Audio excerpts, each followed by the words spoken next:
Honestamente creo que venir y escuchar a una persona que ha pasado por 1000 errores y entender más o menos qué es lo que ha vivido y digamos vivirlo en los zapatos de otra persona, eso me motivó mucho a venir y digamos no cometer esos mismos errores y también aprender de los éxitos. Estoy con una idea hace tiempo, no me atrevía a empezarla a desarrollar, no creía en ella, pero cuando empieza uno a conocer a otras personas que han creído en sus propias ideas y empiezan a desarrollarlas, uno también se motiva.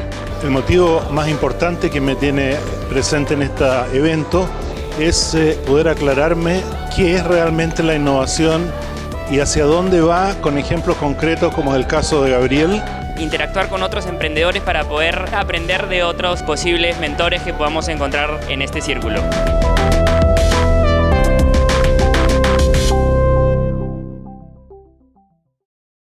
En esta ocasión, en nuestro tercer capítulo, quisimos traer a un invitado muy especial, del cual les voy a hablar ahora antes de comenzar nuestra entrevista.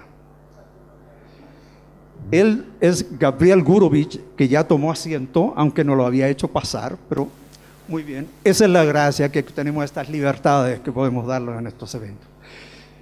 Bueno, él es un emprendedor en serie y multicultural. Durante su carrera ha dirigido varias empresas en electrónica, alimentos, restaurantes e industrias del área de Internet. Y entre las startups fundadas por Gabriel tenemos cadenas de restaurantes, Dreamlim, Snap, Tambo, Panko. Y también logró una salida importante con The Foodlinks, una compañía adquirida en 2012 por un banco peruano, BCP, desde 2011. Ha sido presidente de Cuponatic Latam, la exitosa empresa de comercio electrónico creada en Chile. Gabriel es ingeniero industrial y eléctrico, además de un posgrado en tecnologías exponenciales de la prestigiosa Singularity University.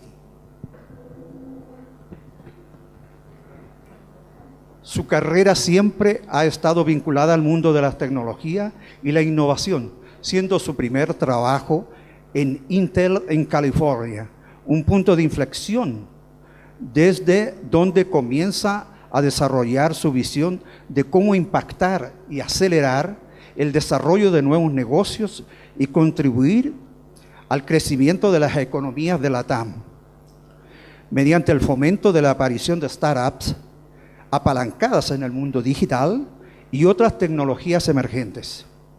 Respecto al emprendimiento y al ecosistema de innovación, ha colaborado como asesor para docenas de empresarios y participó activamente in the development of the main LATAM America Acceleration and Incubation Plans for Startups, en el desarrollo en español de la principal LATAM Planes para Startups. Él es actualmente miembro de la Junta para Chile Global Angel, la red de inversionistas ángeles más reconocida de Latinoamérica, mentor para el Instituto Fundador y asesor del Consejo en Fundación Mustakis. Así que ahora vamos a comenzar nuestra entrevista para ir dialogando con él toda la experiencia en la temática que tenemos sobre el emprendimiento, sobre el financiamiento, sobre las nuevas tecnologías y cómo van a impactar o están impactando actualmente no solo a Chile, sino que a todo el mundo. Bienvenido, Gabriel. Muchas gracias. Y gracias por la convocatoria. Yo sé que siempre es difícil escaparse la mitad de la tarde. Así que partimos, aunque Ricardo quería esperarse un poquito, pero creo que hay que ser también responsable con los que llegan a la hora. Me parece. Este evento no podría ser posible si no damos gracias también a nuestros partners, sponsors, que son Diario Financiero, Innova 360, Digital Bank, Grow Hacks. Así que un aplauso para ellos que nos han permitido hacer este evento.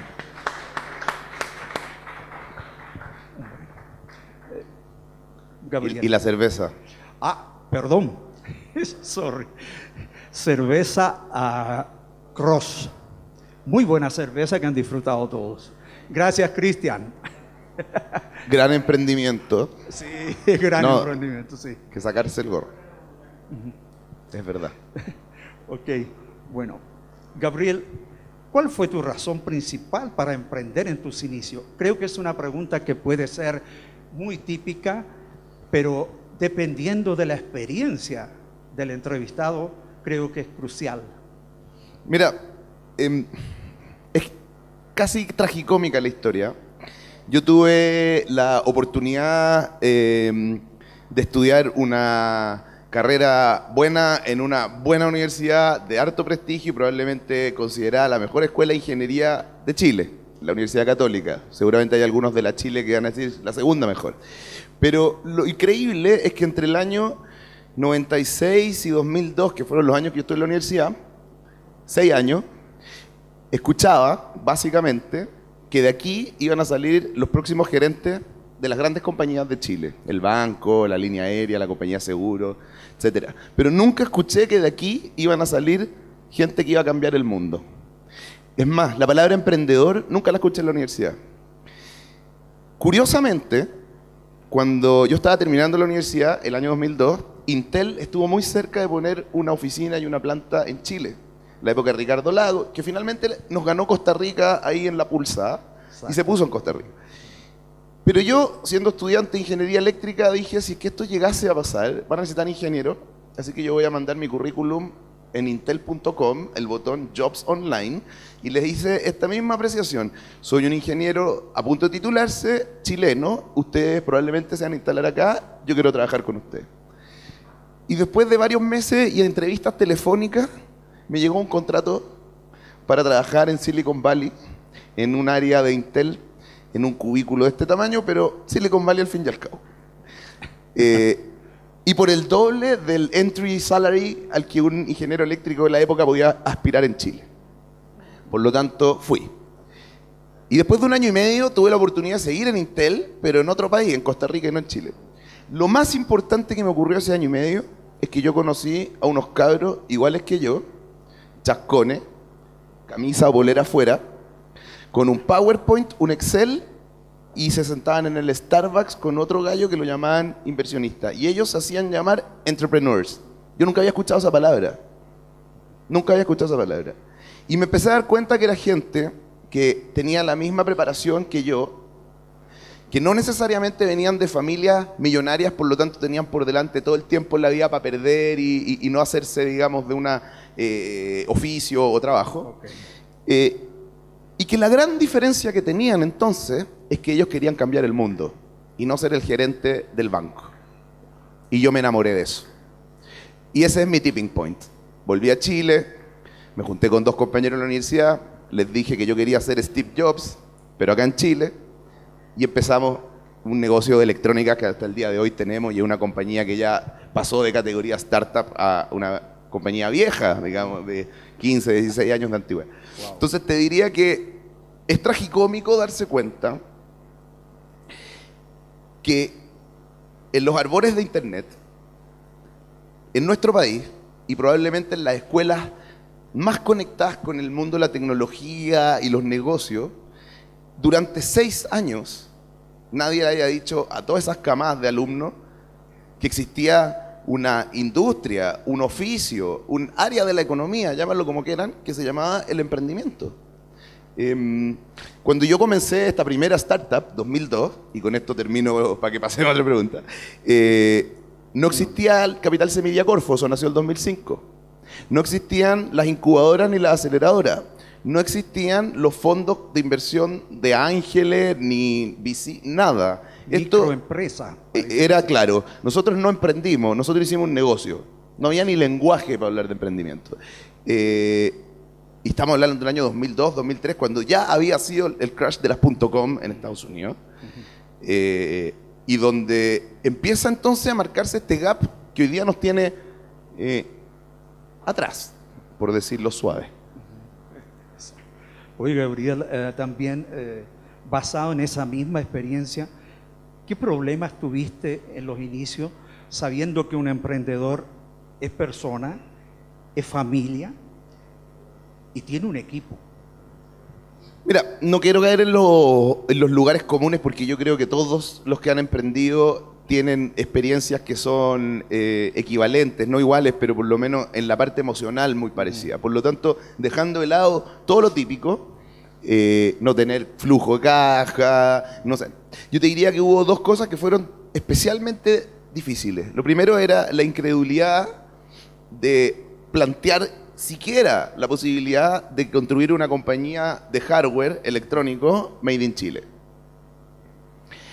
En esos años la minería estaba bullante, quizás fue la mejor década en la historia de la minería chilena. Lamentablemente, si tu negocio es B2B industrial, el 60% de tu facturación al menos va a estar indexada a la minería en este país. Y nosotros pretendíamos vender algo que las marcas que ellos compran o compraban exclusivamente en esa época, ustedes las conocen. Siemens, ABB y Phoenix Contact. Y aparece un hueón, chascón, joven, que se quiere comer el mundo y que además su marca se llama Dreamline. A propósito de una canción de Rush, que mi socio era muy fanático de Rush. Nada más que por eso. Entonces, imagínate vencer la incredulidad en un negocio B2B basado en hardware de alta tecnología, en un país, como yo siempre digo, que es el exótico país de Chile. Entonces eso fue tremendamente difícil. Y lo segundo es el exitismo. Nosotros, a los pocos años de haber comenzado, conseguimos un inversionista, un americano, que hizo su propio startup y le fue muy bien y tenía dinero, y ahora andaba buscando entonces en qué invertir este dinero en otras startups. Y efectivamente invirtió $1 millón en Dreamline, pero al día siguiente salimos en el diario, creo que no en el de tu partner, digamos, pero en otro, en que decían, jóvenes empresarios chilenos venden su compañía en $1 millón. Nada más lejano a la realidad. Entonces me llama, ponte tú, no sé cómo se consigue en tu teléfono inmediatamente, una ejecutiva de Wealth Management del Banco Vice. Y yo seguía siendo un pobre pililo porque efectivamente esa plata entró a la empresa y yo seguía pagándome en la época 500 lucas de sueldo, seguía viviendo con mis viejos, etcétera, y esta asume que yo ahora soy multimillonario. Bueno, y empieza una cosa de exitismo malentendido que lamentablemente igual penetra las capas más cercanas de tus relaciones sociales, llámese amigos, primos, familiares, polola, lo que sea.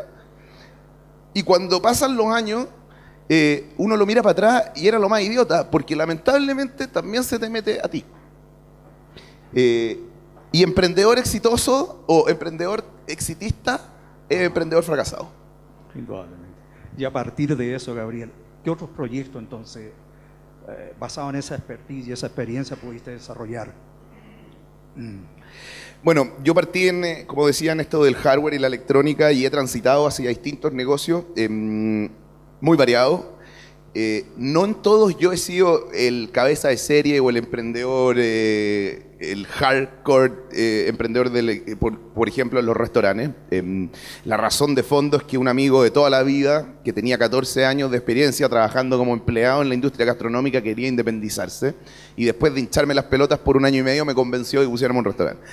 Ha sido un excelente negocio al cual yo le dedico bastante tiempo y sigo siendo el que firma los cheques y tiene el Digipass porque el otro es un artista en la cocina. Pero definitivamente sin mí podría ocurrir, pero sin él seguramente no hubiera ocurrido.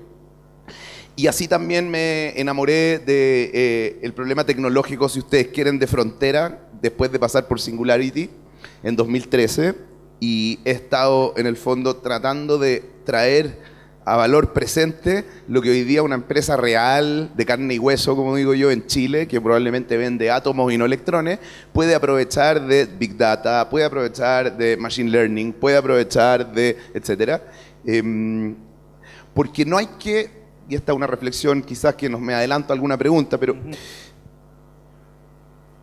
los 25 años que han pasado desde que nació Internet como la conocemos, el www nació el año 91, los más avesados en Chile lo empezaron a ocupar el año 93, Antes de eso, Internet era algo impenetrable.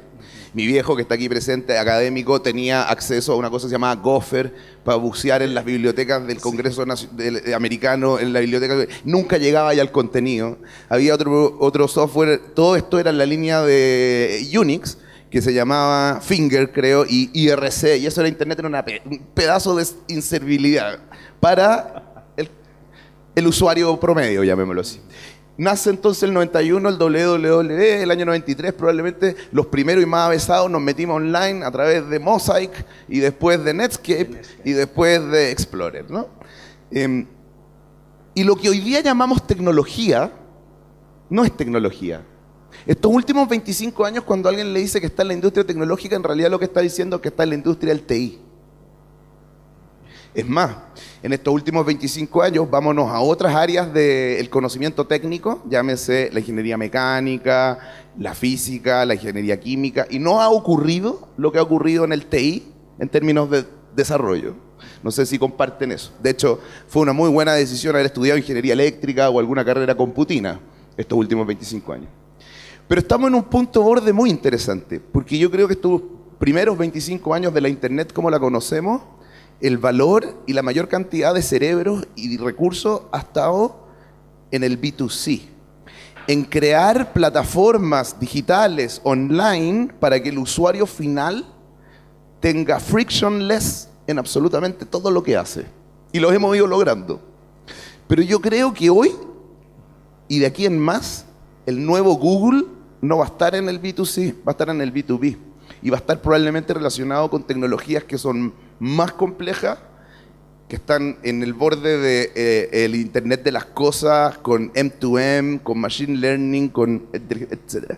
Entonces, atraer eso... Y hay una tendencia a que las apps desaparezcan. Absolutamente, pero además el valor, y no sé si lo podemos después hacer más sociabilizado este concepto, pero yo creo que el valor... En los próximos 25 años al menos de desarrollo del TI, acuérdense que no es lo mismo TI que Tech, va a estar en el B2B y va a estar en cosas que son mucho más transparentes. Como el reconocimiento de imágenes me permite hacer contador de personas que entran y salen de los edificios y además decir si eran hombre, mujer, rubio, moreno, etc. Finalmente para el usuario final da lo mismo, pero te ahorra probablemente 14 personas de seguridad y control de acceso, ¿no? Etc.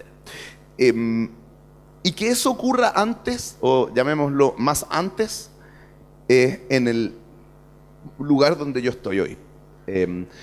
Me aterra pensar que Chile en el siglo XXI se quede atrás, porque nos cuesta absorber tecnología, porque no nos ponemos de acuerdo nunca en cuál es la norma para que los autos se manejen solo en las calles, porque nos demoramos 13 años en ponernos de acuerdo cuál era la norma de televisión digital aérea, 13. Para cuando tomamos la decisión que era la norma americana, no hay contenido de televisión digital aérea más allá de los partidos de fútbol de La Roja y los noticieros. Todo el resto va en un protocolo llamado TCP/IP, ¿cierto? Alámbrico o inalámbrico, etc. Entonces, hoy día estoy en esa frontera. Estoy tratando de colaborar para que no nos quedemos atrás. Estoy tratando de evangelizar, de que abrir los ojos respecto de la tecnología que se viene ya no es hagamos otra página web o hagamos otro B2C solamente, etcétera. Muy bien. Okay. ¿Y cuáles son las actitudes, basadas en todo lo que hemos conversado, que debe asumir este emprendedor también entonces con estos cambios tecnológicos en los momentos en que sufre crisis, llámese financiera, de desarrollo, crecimiento de equipo, etcétera? A ver, yo tengo 38 años, ¿eh? Me ha tocado afortunadamente seguir muy relacionado con gente 10 o un poco más años menores que yo. He hecho clases en la universidad, he tenido socios que conocí en Singularity 10 años menores que yo, etc. Y te diría que las actitudes correctas para un emprendedor hoy día son mucho más naturales en un millennial. Entonces hay menos que entrenarse. ¿Pero cuáles son? Colaboración. Estar abierto y disponible para colaborar en el sentido más amplio de la palabra. Colaborar no significa hacer gratis algo. Colaborar viene de colaborar, de trabajar juntos. Porque hay mucho emprendedor que asume que colaborar es dame gratis tu plataforma y tú dame gratis tu producto y tú porque estamos colaborando. Eso no es colaborar. Colaborar es trabajar juntos y que se vuelvan mucho más difusas las fronteras de quién es el proveedor, quién es el cliente, etc. Y eso tú lo ves, que es muy natural en la generación más nativa de Internet, ¿no? Lo segundo es un mindset de... Eso justamente te iba a preguntar. Los gringos lo llaman grit. ¿Tú sabes cómo traducir grit exactamente? Yo no, pero te diría que es long term goal, short term delivery. Yo sé exactamente para dónde voy en el largo plazo, pero una vez que lo definí y nos pusimos de acuerdo, ya sea como socios, compañía, lo que sea, nos olvidamos y vamos a la guerra. Y como yo siempre me gusta decir, el emprendedor tiene una gracia. Sacó músculo remando en un río caca. No hay nada más viscoso que emprender. Tú llamabas también a eso inconformismo proactivo. Exacto. Grit es un verbo muy lindo. De nuevo, el que tenga ahí a mano el translate, como no sé cuál es la traducción precisa y si la tiene, pero básicamente... ¿Cómo?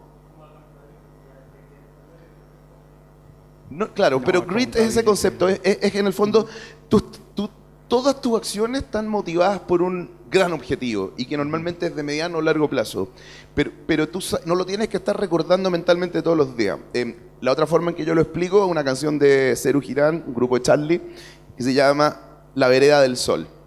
Yo en esencia sé que voy por la vereda del sol porque está calentito, no me da frío, no hay mucha sombra, pero no ando pensando todo el día en ese objetivo largo final que pudiera ser lo que sea, pero en el fondo es demasiado angustiante para un emprendedor estar recordándose que cuando tenga 10.000 millones de usuarios, hoy día y las próximas semanas, ¿creciste o no 10% en venta?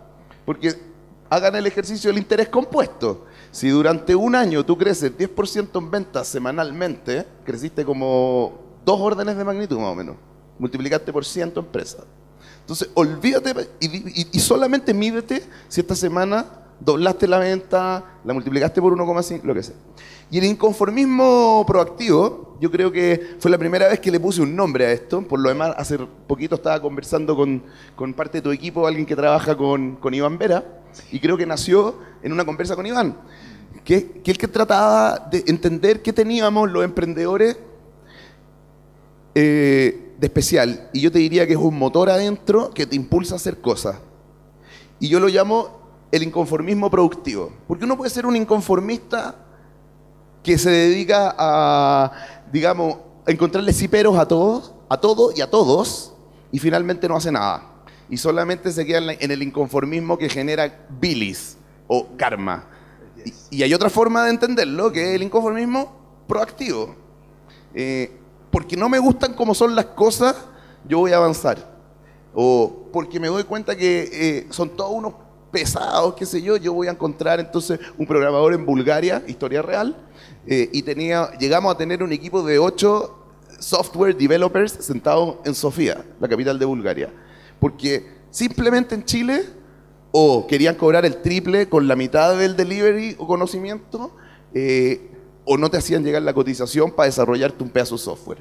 Entonces, en vez de seguir quejándome, miro a Sofía y los contrato allá. ¿Me explico, no?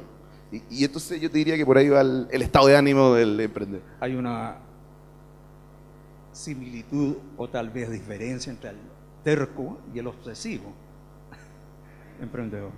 ¿Sí? Hay una barrera. Lo que pasa es que el terco sin sentido es terco, mula, ¿no? El terco con sentido, porque hay terquedades, y además los años, no es que yo, de nuevo, no tengo todas las canas todavía, pero como vengo de la prehistoria de Internet, y vengo además de la prehistoria del emprendimiento en Chile, al menos como concepto y ecosistema, yo te diría que con los años también he cultivado un nivel de tolerancia mayor. Entonces la terquedad medio que se aplaca. Ya no lo encuentro todos tan hueones. Pero todo emprendedor encuentra que el resto del mundo son todos unos hueones. ¿Sí o no? Con los años empieza a pasar. Según esa realidad, ¿en qué etapa crees tú que las startups deben obtener financiamiento, o mejor dicho, ¿cómo puedo yo identificar ese punto de inflexión? Que se deben estar cumpliendo ciertos requisitos, condiciones antes. ¿Tienes algunos ejemplos que nos puedas compartir? Sobre todo ahora que tú eres inversionista también.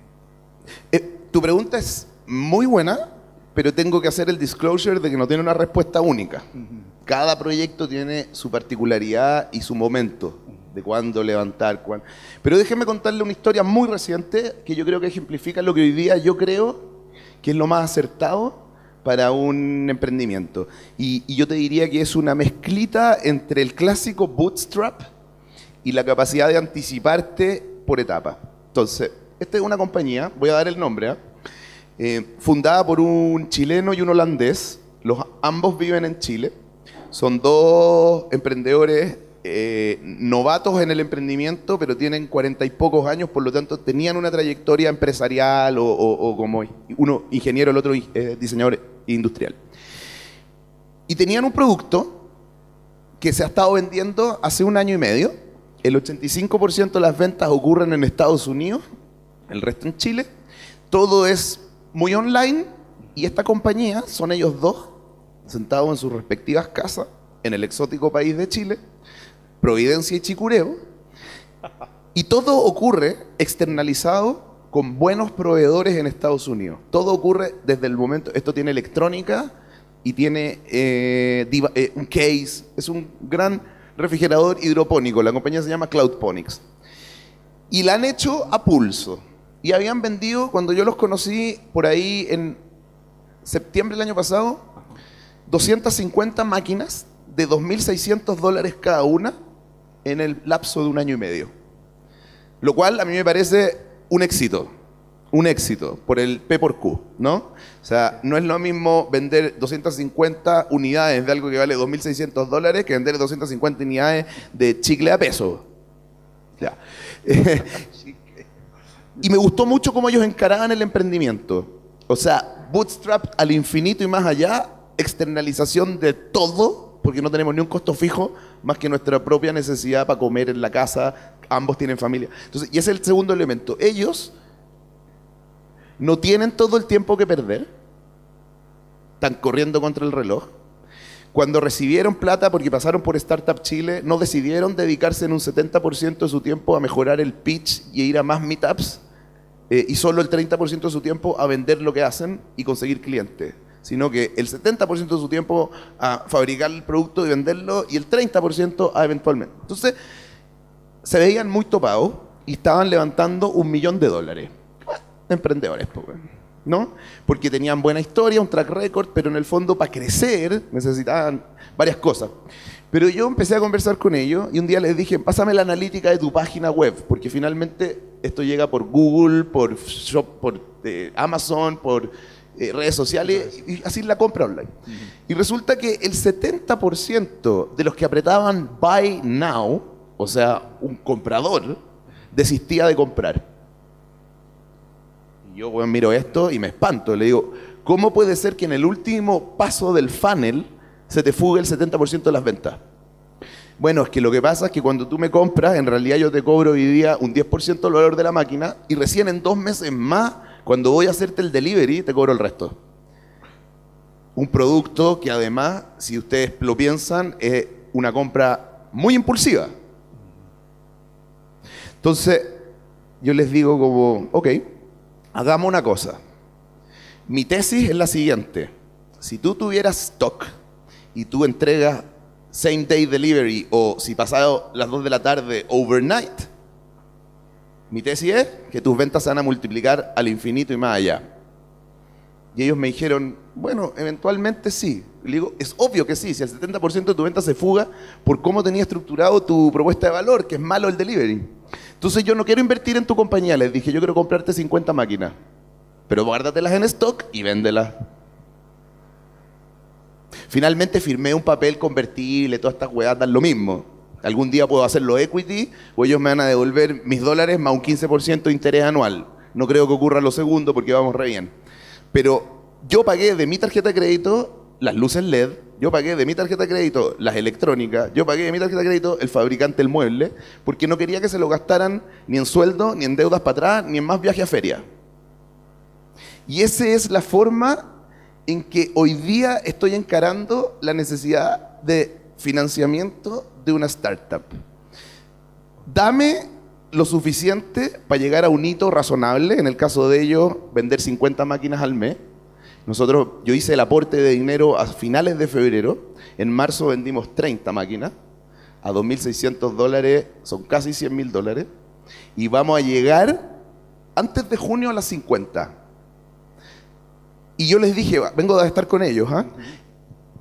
Es posible que nunca necesites inversión. Y aquí quiero terminar de responder tu pregunta porque este caso es ejemplificador.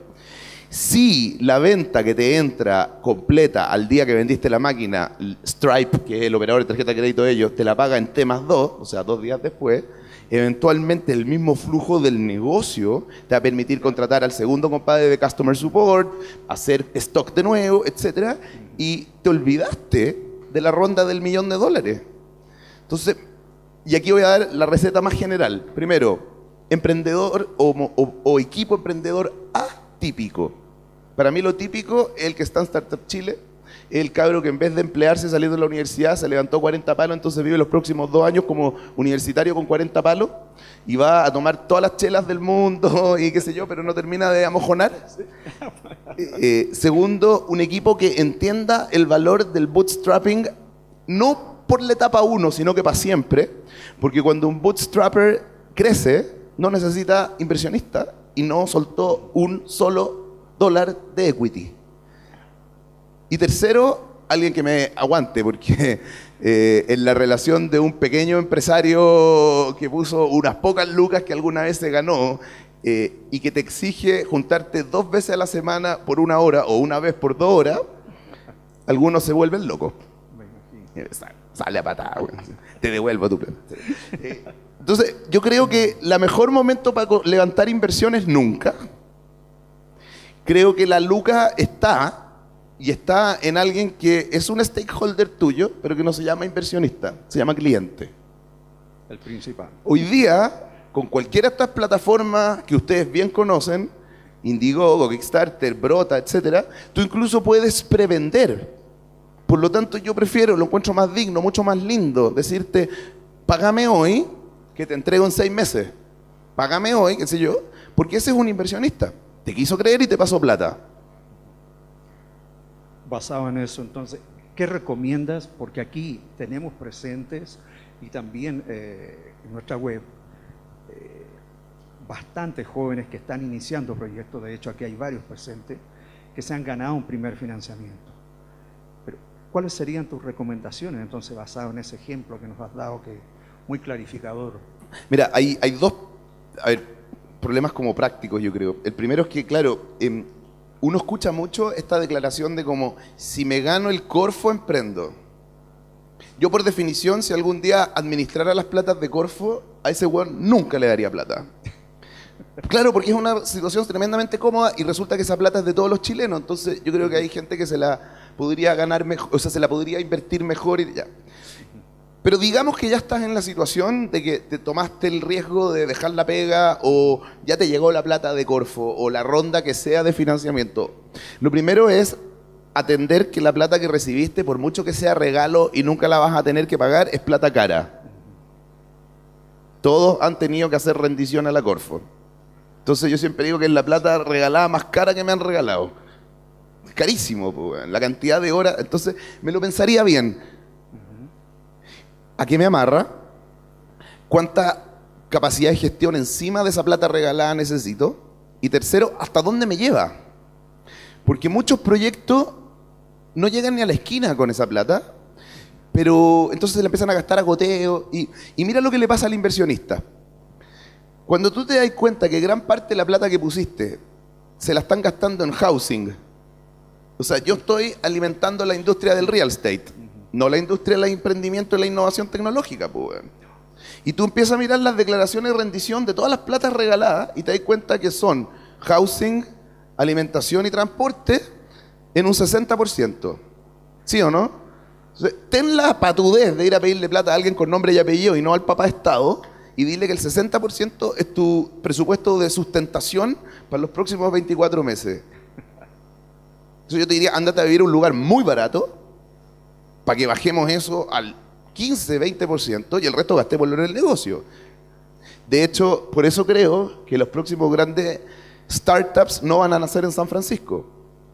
Porque hoy día una habitación, un departamento unimodular, digamos, San Francisco, cuesta $4,000 al mes.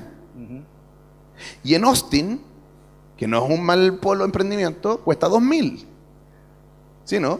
Entonces, o 1,500, no lo sé. Entonces, Dallas también. los inversionistas, incluso los VCs más conocidos, dentro de ellos meto a Horowitz y Anderson, meto a Peter Thiel, que en realidad es un inversionista ángel, y meto a todos los grandes tycoons de San Francisco, ya no están en San Francisco. Peter Thiel se mudó a Los Ángeles, todas las compañías de Elon Musk que están en Los Ángeles, bueno, Fremont, Tesla, pero una fábrica.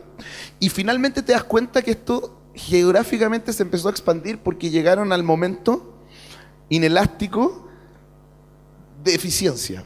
De hecho, el otro día escuché, no tiene nada que ver, pero tú sabes que por cada nuevo departamento que se construye en Londres o casa, hay una inelasticidad, una elasticidad negativa de 2. Es decir, por cada nuevo metro cuadrado, por cada 1% de más metros cuadrados, el precio de todos baja 2%.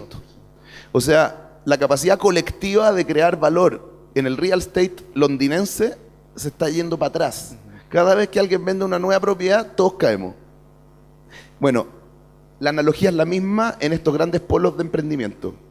Y en Chile está pasando lo mismo, porque además hay un submundo de cómo se financian los de Startup Chile, que muchos de acá conocen respecto de dónde viven y pagan un sobreprecio porque el departamento es arrendado y no les piden la garantía, etc. Entonces al final estamos alimentando industrias que son, no quiero decir malas, pencas, pero al menos no nos van a sacar de el camino al desarrollo como país, no nos van a dejar untap los recursos para realmente dedicarlos a lo que puede crecer a triple dígito, y vamos a seguir alimentando industrias del ayer. Dicho eso, yo te diría que si hoy día yo recibiera plata, la metería en un depósito a plazo y diría que lo que tengo para vivir es lo que me renta el depósito a plazo. Si tú metís 40 millones en un depósito a plazo, ¿cuánto te da al mes? ¿200 lucas? Eso. Entonces yo diría, tengo un endowment de 200 lucas que me alcanza para comer y quizás entre 8 arrendar un departamento, o sigo viviendo con mis viejos, o me engancho con una chiquilla que ya tenga apartamento, entonces me mudo para allá, o cualquiera de todas las anteriores, y hago como que las lucas no existen. Creo que es un ejercicio sano, y el día que las gaste, las gasto en aquel pedazo de software, aquel activo de átomos, o aquel combinación de cosas que hacen un diferencial real en mi negocio. Si me demoro un año en encontrarlo, un año con 200 lucas, no me como el capital. Entonces, ¿qué tipo de empresa, con esa claridad que tienes tú, sobre todo para Chile, y yo creo que también para la región, o comunidad o localidad o país, visualizas tú que algunas tecnologías tienen más oportunidades, o industrias en particular que pueden generar esas oportunidades para los emprendedores en los próximos años, o que están conectadas con algunos actualmente? Voy a retomar entonces desde lo que dije inicialmente. Exacto. Creo que es mucho más probable que el next big thing nazca en el B2B que en el B2C. De nuevo estoy hablando en TI. Por lo tanto, ahí tenía una primera separación. Cualquier cosa que sea más B2B creo que tiene más potencial. Segundo, hay una cosa de topología. Si la compañía de la industria que sea, átomos o electrones, tiene crowdsource interiorizado, tiene una oportunidad de ganar. Si no lo tiene, cagó. Por ejemplo, las compañías que hoy día están haciendo el delivery de última milla de los grandes retailers en Chile son todas startups que no existían hace un año y medio. Boostmap, Shipit y 10 más, ¿no? Corner Shop, etc. ¿Por qué sí ellos pueden hacer delivery en 90 minutos o same day y los campeones del retail no lo han podido masterizar? Es más, los campeones del delivery, llámese TNT y Chile Express, tampoco. Porque uno es una plataforma que funciona igual que Uber Es decir, el que mueve el paquete del punto A al punto B es dueño de su auto, agarra la carrera en una app, esto tiene un crecimiento potencial infinito y muy rápido, y el otro tiene camiones, tiene flota. Y esto con conocimiento de causa se los digo, tú le desafiáis al gerente de logística y distribución de Falabella, una compañía valorizada en 14 billions, perdón, 20 a esta altura en la bolsa, que vende 14 billions al año y te dice... Queremos entregar todo lo que vendemos online en 90 minutos, del supermercado Totus y de la tienda de retail Falabella. Y te dice, no puedo. O bien te pide 27 millones de dólares para invertir en una gran flota propia. Y si tú le dices, pero ¿y por qué no lo hacemos como Uber? Es incapaz de soñarlo. Pero una compañía que partió hace 1 año y medio le está haciendo eso. Parada con 3 palitos de lado. Y las conozco bien. Entonces yo te diría, ¿crowdsourceaste el problema o crowdsourceaste la solución? Y para mí eso abre el mundo del sí o el no definitivamente. Creo que es muy necesario. Hay industrias que todavía están lejos de crowdsourcearse, hay otras que ya se crowdsourcearon y hay algunas que están en el borde. Entonces, de nuevo, ese sería el tercer factor. Time to market o time to build the company. ¿Dónde estáis parados? Y por último, y esta ya es una cruzada personal, en Chile y en la región, por años, por siglos quizás, hemos vivido los recursos naturales. Y esto genera un uno partido por presión por innovar. Me acabo de acordar, que es bueno tocarlo, ustedes habrán escuchado hablar de un libro que se llama Startup Nation, que describe lo que ocurrió en Israel, el milagro israelí, cómo un país de 6, 7 millones de habitantes es la segunda economía que más compañías ha logrado abrir en el Nasdaq, ¿no? Y todo lo que eso conlleva. Y antes de Nasdaq, también en otras tecnologías del agro, etc. ¿Por qué sí ellos? Bueno, porque no tenían recursos naturales y además tenían pésima relación con los vecinos, etc., ¿no? Entonces tuvieron que verse creativos. Y yo le pregunté a Singer, el autor del libro, que estuvo en Chile en 2014-2015, ¿cuál creía él que era el mayor riesgo para que Israel no perdiera la senda de Startup Nation?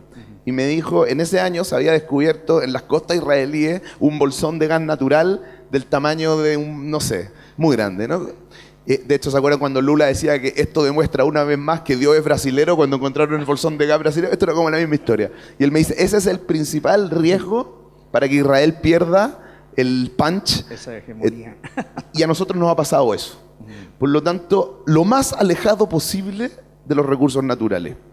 Pues si no, en algún momento vaya a caer en la comodidad, si tú quieres, o en que al final tus compradores o vendedores son 3 familias, etcétera, ¿no? Yo tengo un negocio que se alimenta en un 60%, su facturación es de la minería. Se resfría la minería y a mí me da neumonitis, pues. Y la minería tiene ciclos inentendibles, inmanejables. Trump dice no sé qué, el chino dice no sé... Entonces, alejadísimo de eso, porque es muy difícil de controlar. Ok. Hay un tema tingente a nivel mundial y especialmente acá en Latam, en la región, en Chile. Aquí hay muchas mujeres que están emprendiendo y que están iniciándose. Mary, Paulina, my wife, etc. ¿Ya? ¿Cuáles crees tú que son los retos de la mujer emprendedora para estos próximos años? Para muchas funciones y para muchos negocios, incluso ser mujer es más, te genera, no sé, más engagement con el cliente. Hay algunas ventajas incluso de ser mujer en el emprendimiento. Lo digo porque en este país y en general en esta sociedad global en donde hay tanto cuestionamiento con el género, de las desventajas eventuales del género femenino versus masculino y toda esta cosa, creo que si hay un lugar en donde hay menos diferencia, ponte tú, salarial, donde hay menos diferencia en el rol que puedes jugar, donde el potencial de desplegar tu capacidad no se siente tanto en el emprendimiento. Y me encantaría saber si alguien opina lo contrario. De todas las mujeres talentosas, emprendedoras que me ha tocado ver surgir en los últimos años, y en particular en Chile, yo te diría que me costaría identificar un único patrón, pero algunas características comunes. Se relacionan de igual a igual con los hombres, no tienen ningún tapujo en crear equipos desde ese rol y liderazgo más femenino que tiene mucho más conexión con las emociones y menos con el garrote y el látigo. Tienen una capacidad de navegar digitalmente haciendo network mucho mayor. Creo que también tiene que ver con mucho con que los hombres tenemos un sesgo positivo a contestarle ante un correo o una solicitud de amistad a una mujer que a un hombre. Es verdad, po. O sea, esa es la base de sustento de Tinder, po. Y tienen más paciencia. Me da la sensación de que la paciencia es una característica que por naturaleza está más desarrollada en las mujeres que en los hombres. Tienen menos apuro de que las cosas resulten. Haciendo la analogía, yo creo que un chef que quiera sacar rápido un plato no le va a quedar tan rico que cocinado a fuego lento, digamos, y con los tiempos que hay que darse, etc. Y las mujeres son mejores para eso.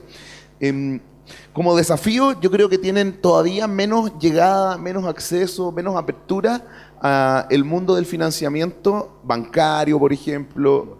No lo sé con inversionistas ángeles si hay alguna diferencia o si la sienten, pero sí en el mundo financiero a una mujer todavía, no sé si es que la toman menos en serio es la palabra, pero hay más fricción para conseguir lo que consigue un hombre, definitivamente. ¿Hay diferencia entre un empresario y un emprendedor, filosóficamente hablando? 100%. Esto sí que podría dar para toda una conversación, pero déjenme tratar de explicarlo con palabras simples y a ver si les resuena. Voy a partir por el empresario. El empresario es un personaje que ve menos riesgo o acota el riesgo más rápido o antes o lo visualiza antes que otros.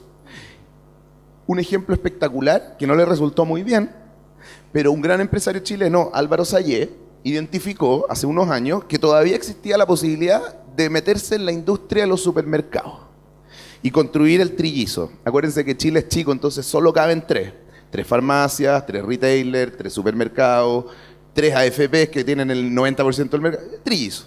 Y él dijo... Como marca. Como holding, digamos. Entonces me dijo, me compro a los Conlaet, me compro a los Unimark, me compro a los Supermercados del Sur, me compro a los Rendic, me compro a todo esto y hago SMU y puedo competirle a los Walmart y a los Jumbo. ¿Sí? Porque hay un cuarto que es Totus, pero que no voló. Totus es muy importante en Perú, pero que no voló. Y armó. De hecho, le dieron ese año el premio al economista, al empresario del año, ¿no? ¿Qué es lo que hizo él? Él pensó en su cabeza que él veía la capacidad de acotar el riesgo más que otro, por lo tanto estaba dispuesto al retorno, porque él decía, si me junto esto con esto, ¿no? Le salió más o menos mal, perdió 1.600 millones de dólares, que era todo lo que se había ganado en su vida de banquero, pero lo que es bueno, porque a los 60 y tantos años en el fondo él había capturado mucho valor del mundo y después lo chipió de vuelta. Así que yo creo que como factor social lo hizo la raja. Pero digamos que le hubiera resultado, que es lo que normalmente le resulta a los empresarios, y lo que hiciste, básicamente, es arriesgar parte de tu patrimonio en algo que debería funcionar y de ahí en adelante tú te dedicas como empresario a administrar riesgos. Administrar riesgo, a acotar riesgo. El día a día del empresario es que el business as usual, en el cual partió o invirtió, opere y funcione. Y esto lo tiene diversificado, ¿no? Alocado el 15% de su patrimonio acá, el 20% acá, el este. El emprendedor es uno partido por eso. El emprendedor tomó un riesgo, saltar al vacío. Y nunca más vuelve a tomar un riesgo. Después todo lo que hace es tratar de sobrevivir. Y rema en caca. Y después, ojalá no.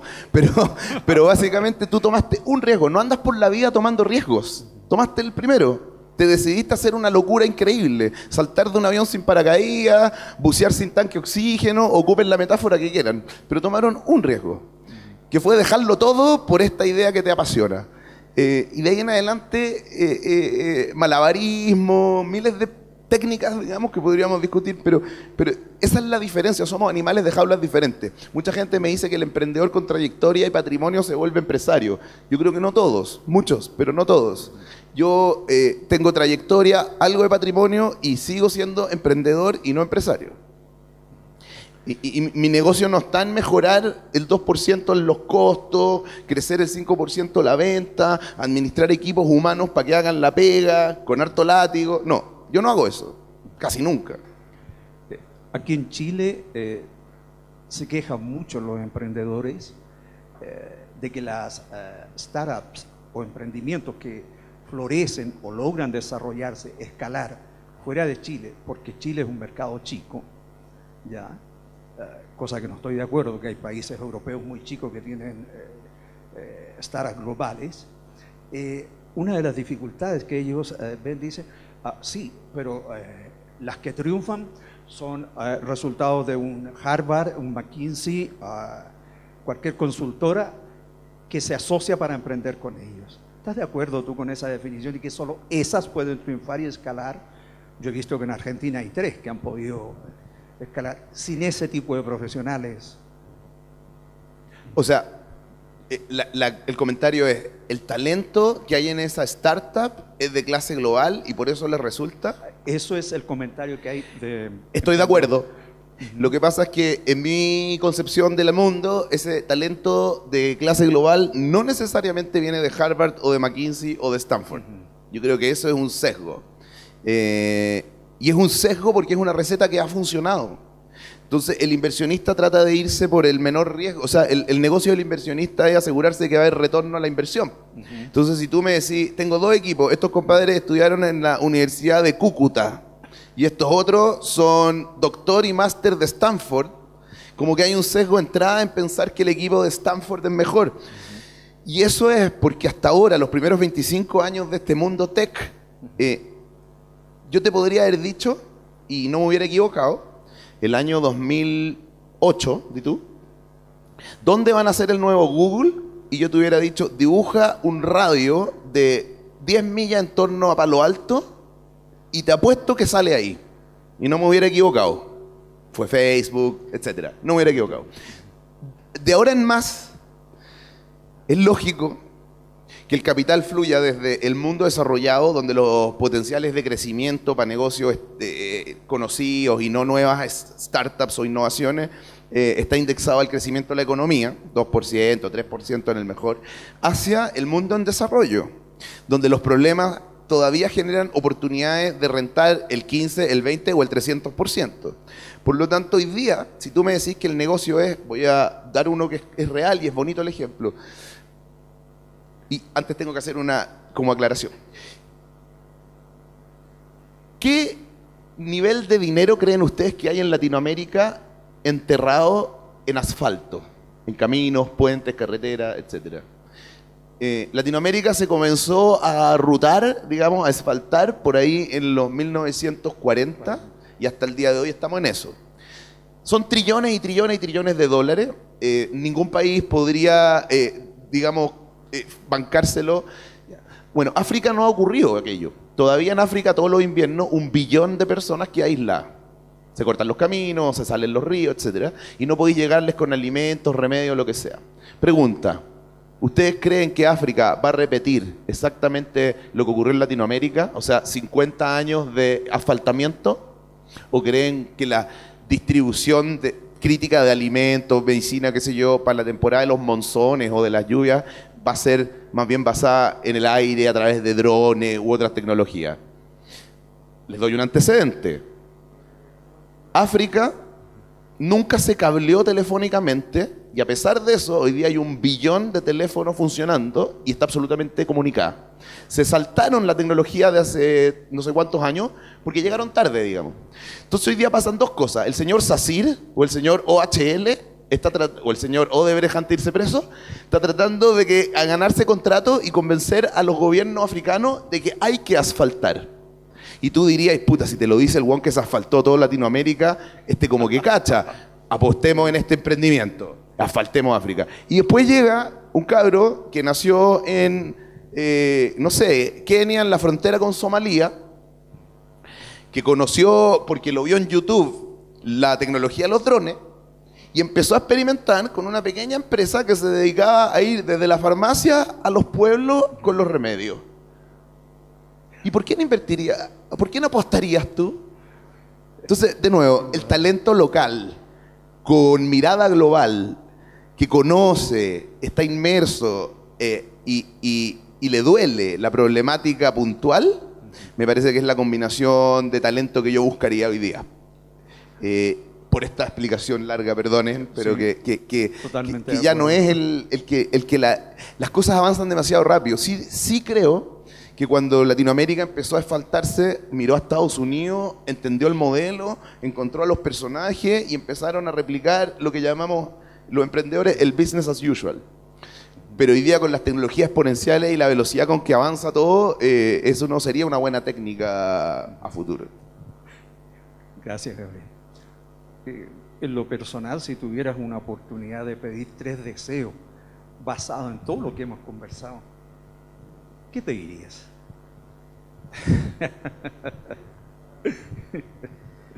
Voy a contar otra historia antes de responder la pregunta. El 2014, y esta información pública, el directorio de Falabella aprobó un plan de inversiones para los próximos 5 años por 4 billions. El 1% de 4 billions son 40 millones de dólares. Y yo, en el fulgor del asado y las piscolas, le dije a Sandro Solari, en un asado, literalmente, ¿cuánto tiempo te demoráis en convencer a tu directorio que te dejen alocar el 1% del plan de inversiones que ya te aprobaron para hacer un corporate venture capital y atraer, que esta es la tesis, todas estas compañías que como Electrón Libre nunca la van a hacer, pero como esa tecnología metida dentro del contexto del holding Falabella, te agrega muchísimo valor. Por lo tanto, tú estás dispuesto a adquirirla, atraerte al talento, bestiarlo por 3 años y finalmente quizás alguno hasta se queda porque le encantó la onda. Y me dijo, eso ni siquiera lo tengo que levantar en el directorio. Lo paso como un puntito del acta y como, y el 1% lo dejé alocado para acá. Entonces, ese sería mi primer deseo.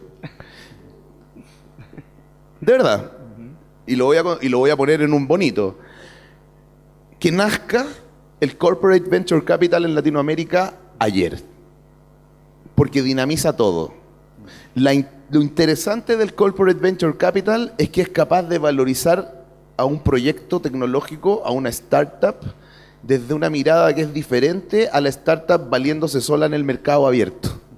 Sino que cómo ella impacta mi negocio, como mi negocio tiene un P por Q infinito o muy grande, pequeñas innovaciones, pequeñas mejoras, pequeñas automatizaciones, pequeñas plataformas, etcétera, el impacto es muy rápido, muy masivo. Entonces eso, que nazca.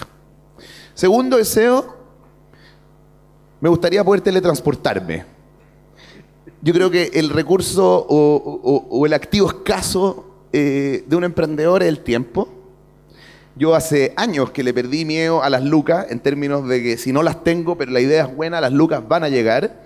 Y créanme, esto para los más jóvenes o que tienen menos trayectoria, si tú tenés un track record impecable, que no quiere decir que te resulten todas, pero que al menos cuando perdiste, saliste como hombre o mujer decente, con la frente en alto, pagando todas tus deudas, tu capacidad de atraer lucas se vuelve cada vez más rápida, masiva, etcétera, porque la gente que invierte, su uso alternativo del dinero es tenerlo en un depósito a plazo rentando nada. Entonces, cuando ven algo que les parece que acota el riesgo o que por lo menos atrae su interés, las lucas llegan. Entonces, y lo único que no puedo combatir, por lo tanto, es que el día tiene 24 horas, para mí también, igual que para todos, y que los tiempos que uno gasta a veces en cosas que no rentan, claro, voy a cambiar mi deseo, perdona.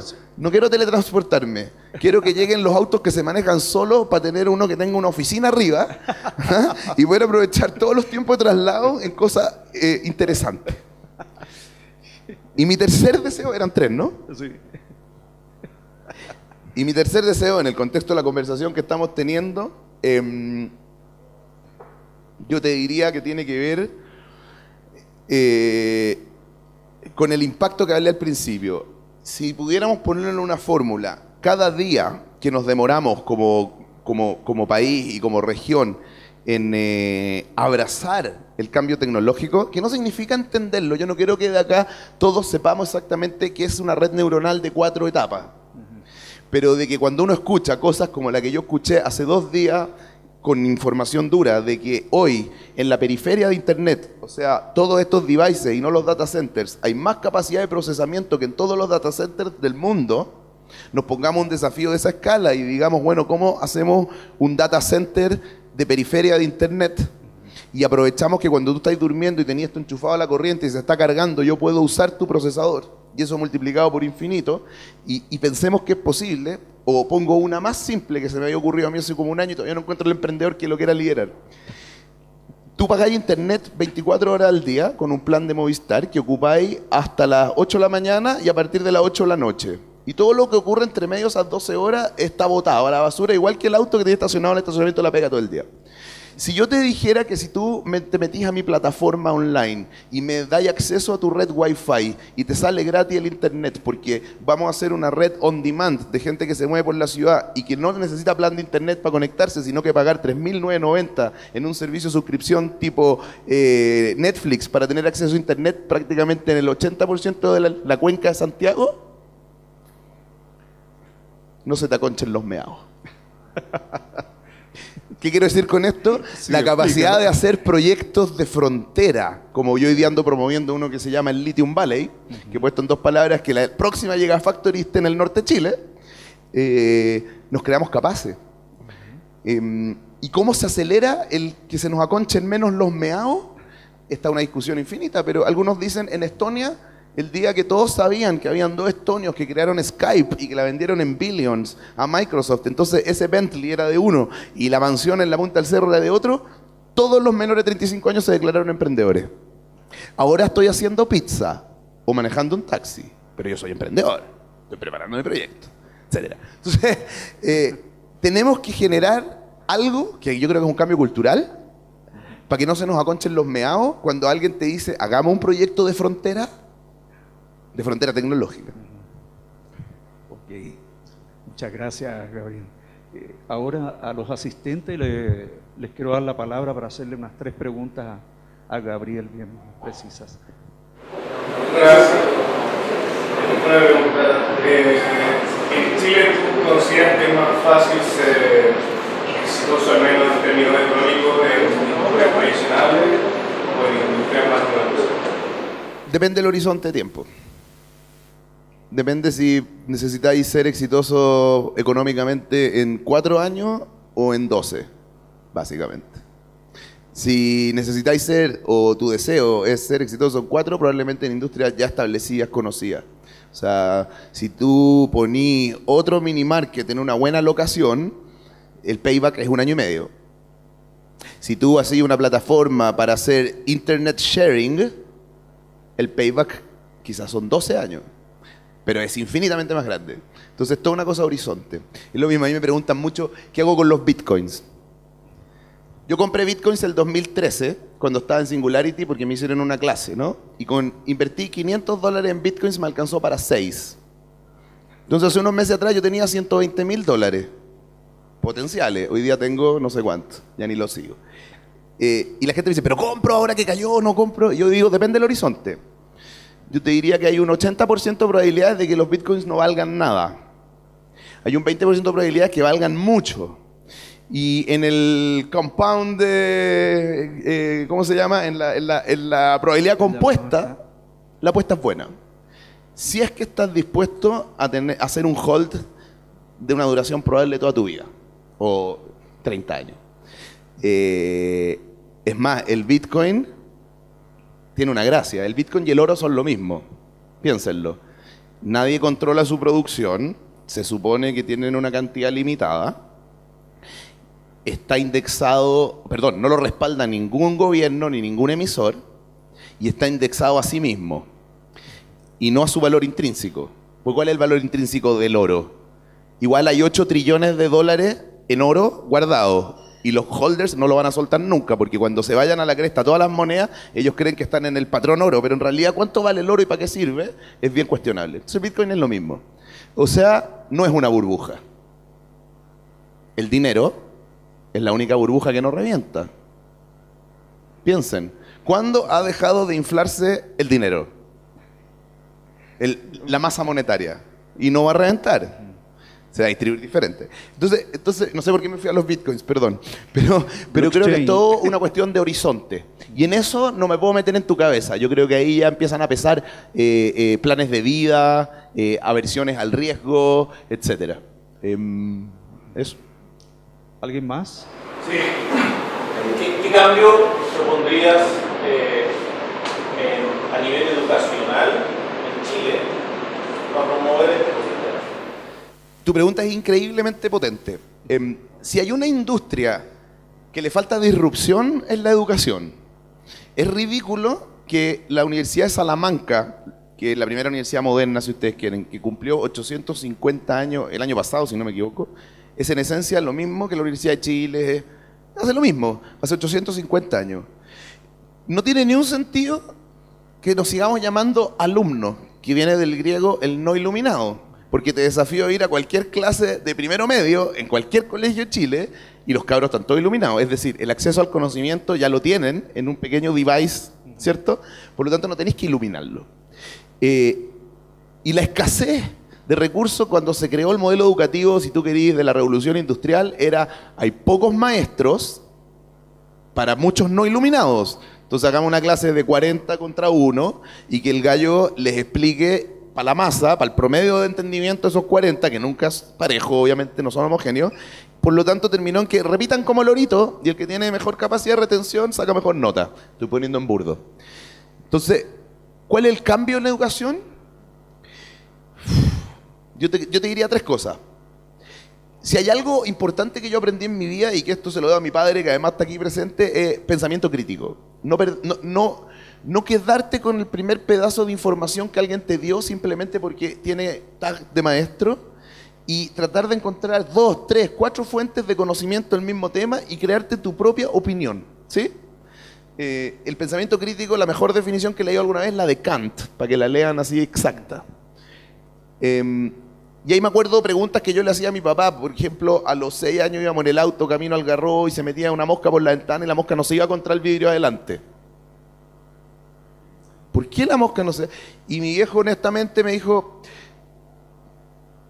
tengo un amigo que es doctor en física. Cuando lleguemos a Santiago lo invitamos a tomar un café. Bueno, y la respuesta es bien básica para el que no la sabe, ¿eh? El aire que hay dentro del auto se mueve a la misma velocidad que el auto. Por lo tanto, cuando la mosca entra en esa masa de aire se sigue moviendo. Lo segundo, que esto es algo que los mamíferos, ni siquiera los homo sapiens sapiens, sino que todos los mamíferos tienen, que se llama la curiosidad. Fíjate, un perrito cachorro recién nacido, mastica todo, mete la manito en todo, te destruye cualquier cosa que le dejáis cerca. Es curioso, es juguetón, etc. Los seres humanos somos iguales, pero el modelo educativo actual te encuadra, te cuadricula y te hace perder toda tu capacidad de sorprenderte, todo tu interés por descubrir, toda tu curiosidad. Por lo tanto, eso hay que enseñarlo, o más bien entrenarlo para que no se les quite a los jóvenes en la medida de que pasan por el colegio o por el sistema educativo que tengamos. Y lo tercero es aprender o desarrollar tu capacidad de socializar, porque tampoco podemos ser todos unos autómatas detrás de una pantalla moviendo avatars por el mundo para relacionarnos con personas. Y es un riesgo del homeschooling y un riesgo de todas estas nuevas innovaciones en educación. Por lo tanto, si tú tenías esos 3 elementos como centrales de tu modelo de educación, primero creo que te acercáis a este cambio cultural que estamos hablando con más velocidad. Y segundo, dejáis de lado todo lo que no agrega valor. Porque que hoy día te expliquen en la pizarra cómo se hacen divisiones, mejor apréndelo en un tutorial de YouTube. Fui a un matrimonio hace 2 sábados, yo me pongo corbata para los matrimonios y no sé, pues si algún día me invitara el presidente a la moneda, supongo que... Y se me había olvidado cómo se hacía el nudo corbata. Y hago un intento, hago 2 intentos, y lo siguiente que hice fue aprender YouTube. Entonces sirve desde el nudo de la corbata hasta aprender a hacer divisiones o sacar el área bajo la curva. Cualquier cosa. ¿Alguien más? ¿Una última? A lo que acabas de decir, pero complementando un poco ahí, me da miedo las futuras generaciones dependientes de YouTube. En el sentido de que la inteligencia artificial está cada vez más rápido, vamos, digamos, a sufrir bastante con robótica, por lo tanto la necesidad incluso de hasta lo racional la va a descansar con un algoritmo. Entonces esa capacidad de sorprender, esa capacidad investigativa, etcétera, está unida a un clic. Y la solución está a un clic, o sea, lo que están preguntando es cómo realmente se promueve, sino que cómo se hace a tu buen punto, no estaba aplicando la lógica. solucionar la vida. Entonces por ahí quizás también pienso que si bien es cierto, obviamente el patrimonio de la acceso a la información es muy bueno, también es parte de la mano de la tierra. Porque la mano de la tierra te da una sensibilidad que hoy día van a nacer perros que en su vida jamás están a morder un hueso. Van a nacer niños que están en un edificio que jamás mueren tierra. Y ahí hay un vacío también, digamos, en la parte humana. Cuando yo hablé de socializar, me refería a eso, a ir al zoológico, a estar en el parque, a comer tierra y a sacarle el pastito y comer la parte blanca y todas esas cosas que hiciste de niño. O sea, lo que quiero decir es que no podemos solo estar atrás de una pantalla. Ahora, déjame rebatir un poquito tu punto con una mirada de horizonte de aquí hacia atrás, los mismos 25 años, que en realidad ya son 26, desde el 91 a la fecha. ¿Quién estudió ingeniería acá? ¿Quién estudiaba con las pruebas de años anteriores? ¿Sí o no que las pruebas de años anteriores eran siempre más difíciles que la tuya? El nivel de calculismo, la derivada de la cuarta ecuación, ya. ¿Por qué? Porque cuando yo entré a la universidad, por primera vez en la Católica empezaron a usar MATLAB y otros software que te permitían entender el concepto detrás del área del bajo la curva o el pedacito infinitesimal y no tener que ejercitarlo a lo bestia. Yo miraba pruebas de cálculo 1 el año 80 y tiritaba, porque eso era estudiar otra carrera. Te lo voy a poner un plano más básico. ¿Cuántos años tenés? Dame el número de teléfono de la casa donde viviste con tus viejos. Dame el número de teléfono de tu señora, polola o pareja celular. Ah, me cagaste, bueno. Si yo hago esta pregunta, ¿todos se acuerdan del teléfono de la casa y dejaste de entrenar la memoria numérica hace muchos años, cuando tuviste la agendita al teléfono? Ya. Por lo tanto, un weón de esa época te mira y te dice, vos estás atrofiado mentalmente, pues weón, si nunca más entrenaste la capacidad de recordación o retención numérica. Yo tengo un amigo que le decimos el pendrive. Una vez ve la patente de tu auto y nunca más se le olvida en la vida. Una vez marcó tu teléfono y nunca... Ya, pero eso son excepcionales. La gran mayoría de nosotros, los últimos 25 años, si queréis los últimos 15, atrofiamos el músculo de la retención numérica. Y somos infinitamente más lentos calculando números tipo suma, resta, etcétera, que un hueón igualito a ti hace 15 años. Entonces, también es razonable pensar de que lo que tú le tenés miedo y pavor a estas nuevas generaciones es un espejismo, tal como el miedo o pavor que le puede haber tenido un gallo que te ve a ti empezar tu tendencia a dejar de utilizar una parte del cerebro.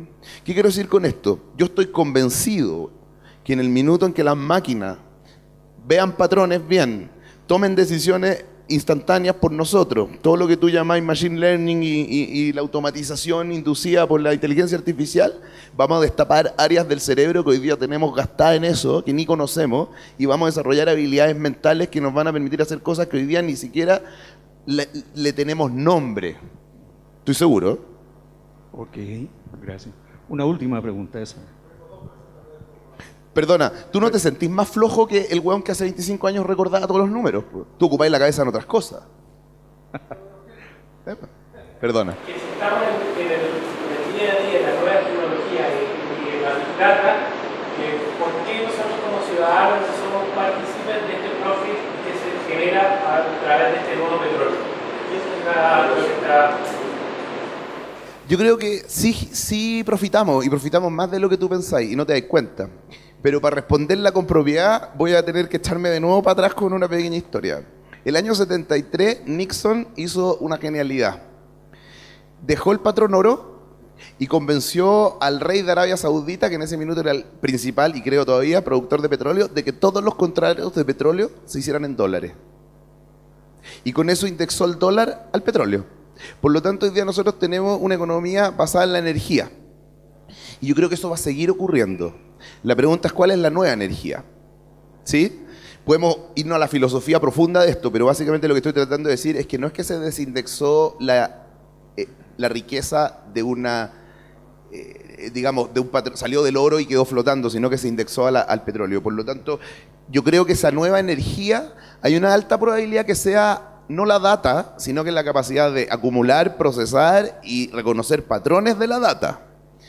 Por eso hoy día, cuando tú dices que no profitamos y yo te demuestro que tú tenés el mismo motor de reconocimiento de patrones que usa Google, IBM, Amazon, etcétera, en realidad estáis profitando, porque es acceso a algo que antes estaba reservado para 3 supercomputadoras en el mundo y hoy día está abierto para todo el mundo. Entonces, yo no estoy de acuerdo con que no profitamos de la data, porque la data interpretada es información.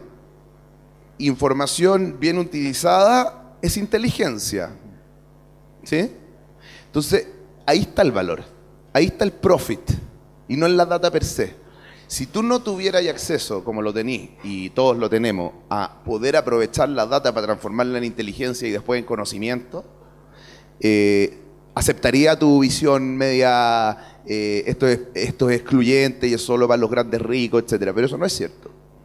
Y si es que tú consideráis que tú no tienes hoy día los recursos para pelearle eventualmente de igual a igual a un Amazon, a un Facebook, yo te digo, sí, porque hay 3 billones de usuarios nuevos de Internet que se han construido entre el 2010 al 2020, en esta década, que tú los conocís más y mejor que ellos, porque están en Latinoamérica, en África, y ellos tampoco los conocen. Entonces, no estoy de acuerdo.